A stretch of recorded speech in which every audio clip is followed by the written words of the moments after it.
का अंग। ये कुदरती बात है कि मनुष्य को जिस प्रकार की संगत मिलती है उसी प्रकार की हालत उसके मन की हो जाती है। कारण ये है कि संसार में हर एक वस्तु की अलग अलग तस्वीर है। हर एक चीज की अलग अलग तस्वीर है और यह तस्वीर अपना असर दिखाए बिना नहीं रहती। जैसे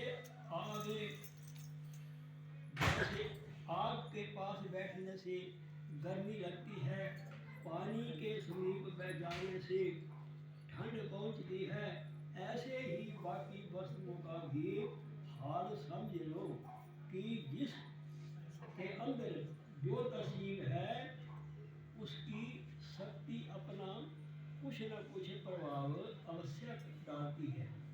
जैसे धन में मन लगाने से लोभ बढ़ता है, ये शब्द हिंदी वैसे समझाने कोई जरूरत नहीं। जैसे धन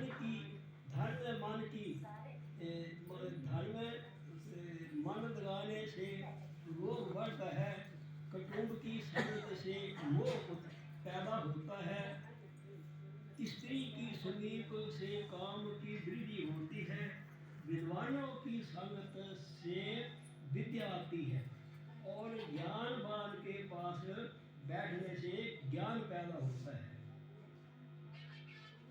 बच्चा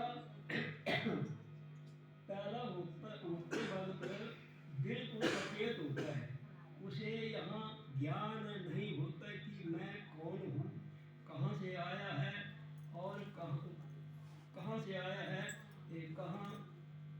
कहाँ हूँ और क्यों आया है। ना उसे अपने की खबर होती है, ना बेगाने की श्रुति रखता है, परंतु जो जो उसके कानों में मामा, चाची, चाचा, भैया, अम्मा, मासी और बहन आदि के शब्द पढ़ने शुरू होते हैं तो वह संस्कार प्रतिदिन पढ़ते हुए उसके अंदर दृढ़ होता है। तो ये एक दिन उन्हीं का रूप बन जाता है। इसी प्रकार जो लोग भले पुरुषों की संगत में बैठते हैं वे भले बन जाते हैं और जो बुरी संगत में रहते हैं वे बुरे हो जाते हैं। ये सब संगत का असर होता है।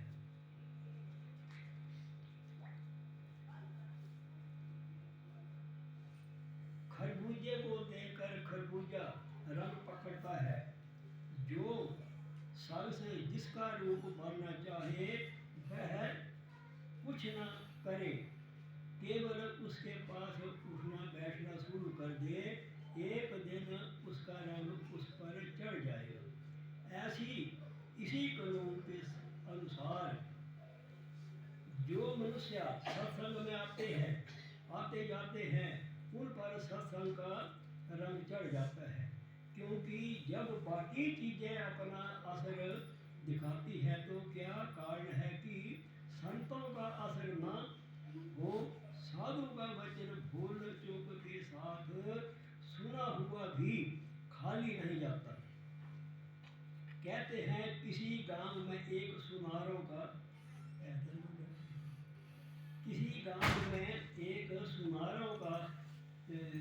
कुनबा रहता था, जो हद दर्जे के संसारी और माया के पुजारी था। चोरी करना उनका व्यवसाय था और रात दिन लड़कों को यही कुछ सिखाया जाता था। बूढ़ो पढ़ो पुतो जो हांडी चढ़े, और साथ साथ ये शिक्षा भी दे दी जाती थी कि बेटा जहाँ कहीं सत्संग हो वहाँ भूलकर भी पैर न डालना और ना साधुओं के वचन सुनना। सदा यही कुछ बच्चों को पढ़ाया जाता था। उस घर में एक लड़का समझदार था। एक दिन उसने पिता से पूछा, यदि कि कहीं देव योग से सत्संग मिल जाए, यदि रास्ते कोई सत्संग मिल जाए तो उस वक्त क्या करना चाहिए? पिता ने कहा, यदि ऐसी बात हो तो उस समय कानों में उंगलियां देकर शीघ्र वहां से भाग निकलना।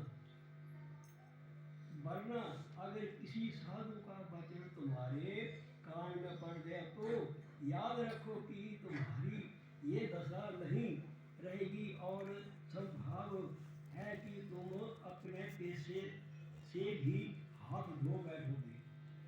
एक बार का जिक्र है कि वे किसी शहर में चोरी करने गए।